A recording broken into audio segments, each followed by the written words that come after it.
Hey guys, welcome back to Final Fantasy. We are in the Whisperwind Cove right now, the final bonus dungeon. It's, yeah.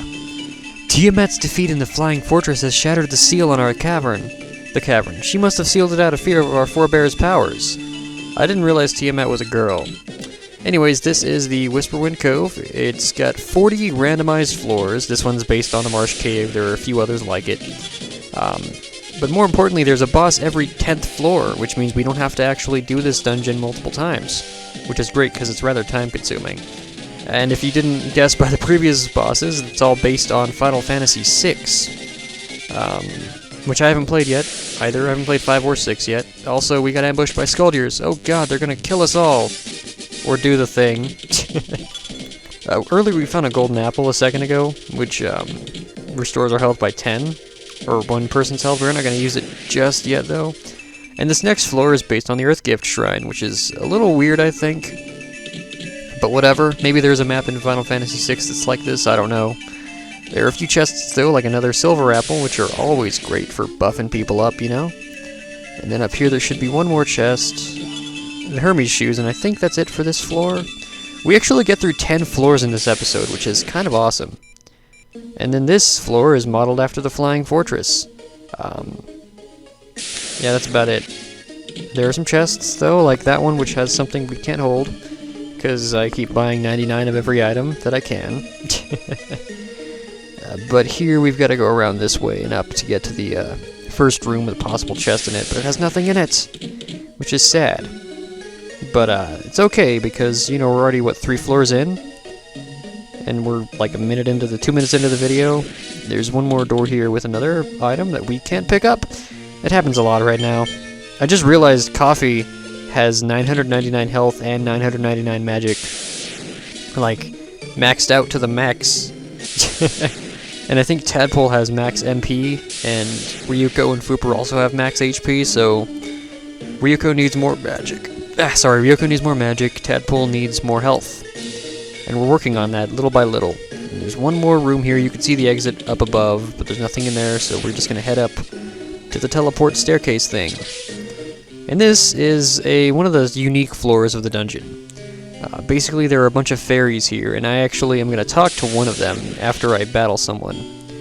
And they are going to say, "Welcome to our village, Fae Home. There are many of us here, as you'll see. Among us, you'll surely find some willing to help you. Oh, yes. But do watch out, tricksy ones await you too. Which is which, that or this? Talk to them and you will know. Oh yes." I can't tell if you're trying to rhyme or not.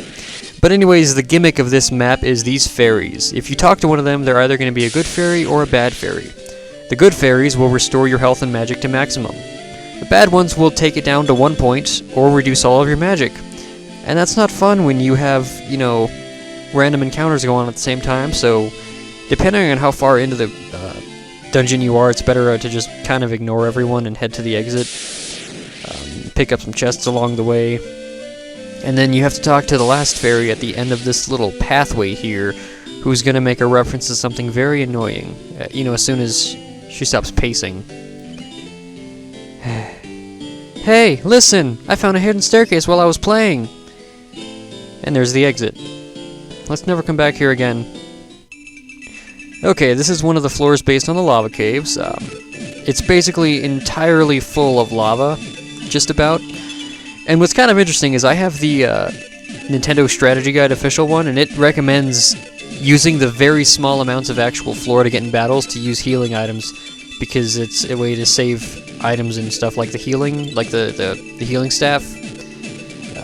But yeah, this level's kind of based on Mount Gulg. It's a massive lava lake, and not much else to say. We actually haven't lost a lot of health in the dungeon. And the 6th floor, if you couldn't tell, is based on the ice caves. There are a few more ice cave floors. I actually was kind of confused about the map for a second, because there are like 6 or so. 6 different ice cave floors in this dungeon alone. In total, I think there are 36 random floors, because the 4 boss floors are fixed. But I don't remember. We can do a lot of battles with enemies that don't really matter right now. But we're going to head after the boxes. I think the chests. I went the wrong way a couple times. Like, I was supposed to go to the left at one point. And there was going to be a chest down at the bottom, but this time there really wasn't. And that's sad. But it's okay, because the exit's right there. we're just gonna have to head through it, and we get another ice cave level, which is great. This way goes to the exit, but we want to go around to get some chests, because there's some stuff blocking the way. And a lot of battles in the meantime, you know? At least we're getting Gillen experience, because, I mean, the encounter rate's kind of high here.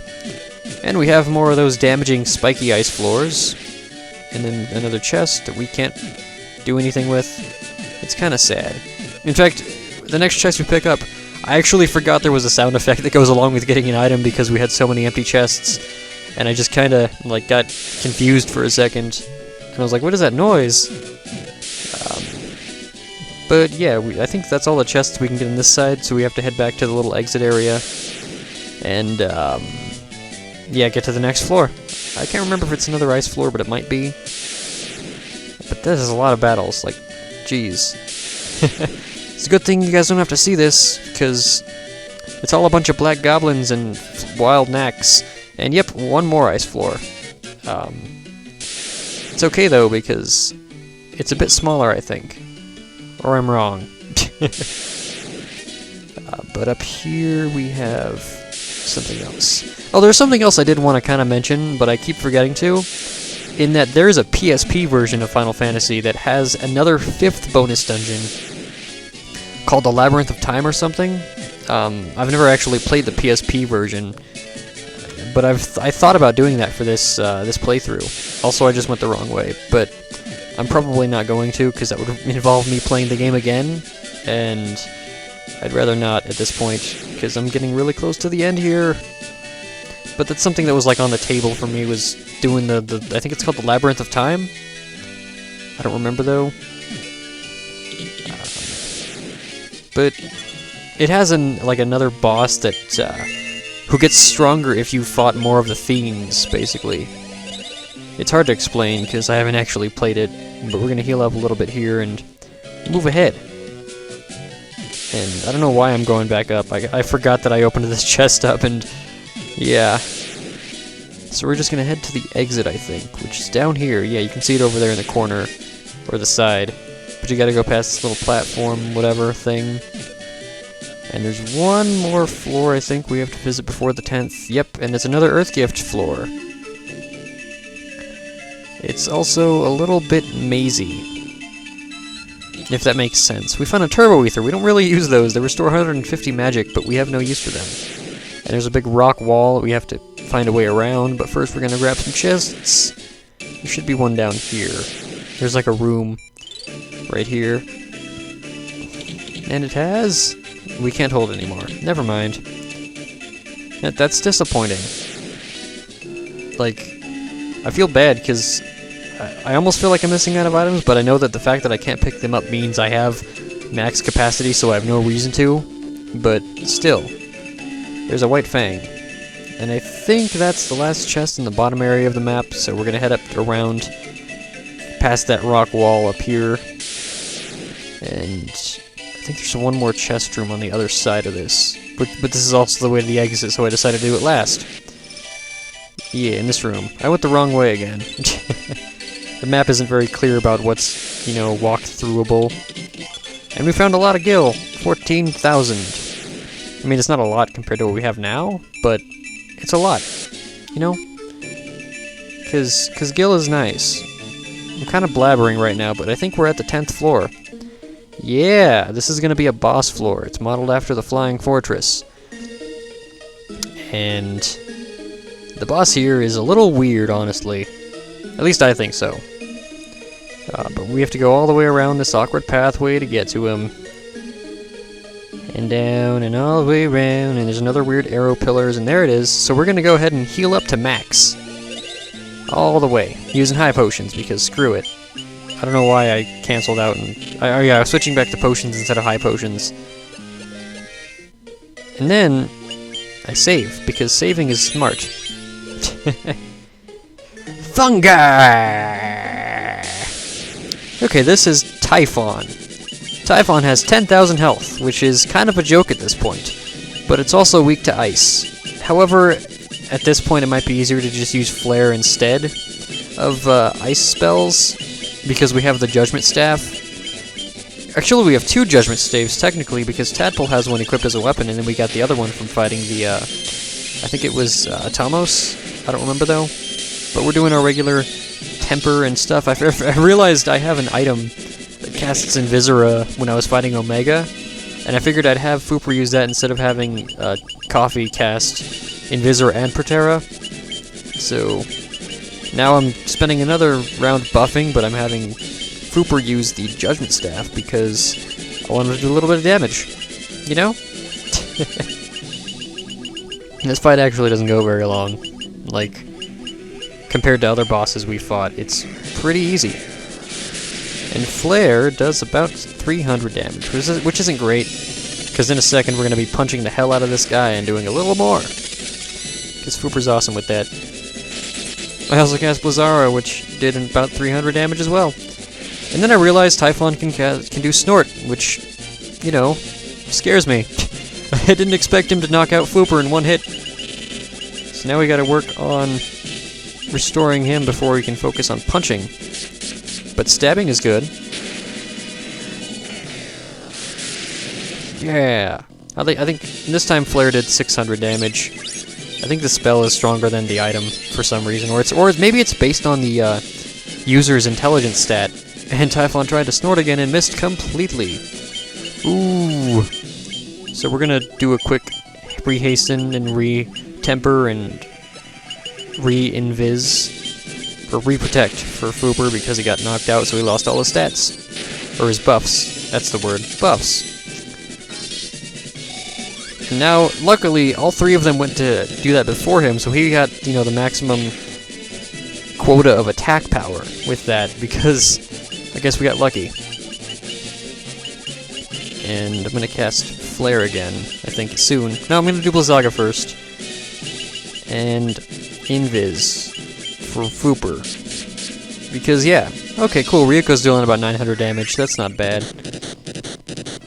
Yeah, 2,500 damage. I love Fooper sometimes. I'm lying, I love him all the time. He's really good at punching things. And at one point, I actually get a little bit, what's the word? Cocky? Or something? I don't exactly remember what I'm doing right now. I think I'm looking for something to cast on Typhon, yeah. We're gonna go with a double Flare, I believe, at some point. Yeah, this is it. Because I want to just kind of get this over with, so Flare, and then I had Coffee use the Judgment Staff when his turn would come up. However, Fooper likes punching things, and Typhon is dead. Yay! Also, we got Genji Helm. I tried to make that work, and I didn't. We got the Genji Helm, guys. It's a helmet for. It's right there. You can see it. It's only equipable on the ninja and the warrior. But hey, guess what? It's better than the black hood we had, and no one else can wield it. So oh well. We're also gonna re-heal, I think, beforehand, or use the permanent items on our resident people that need them. The silver and golden apples are obviously going to our lower health person, and we also got a stamina plus, which increases stamina, and Tadpole is also the person with the lowest stamina, and I keep accidentally backing out of the menu. But here it is, and boom. I think stamina increases max health when you level up, but I'm not sure on that. Anyways, we're gonna go ahead, and you can see the little portal up there will take us out of the dungeon. And down here is the staircase to get out of here. But we're gonna heal up to max again because we just fought a boss, and bosses are annoying. And then ether a little bit because magic is also useful. And then we're gonna save real quick. And I think next time on Final Fantasy, we're gonna continue through the Whisperwind Cove. So I'll see you then, guys. Take care.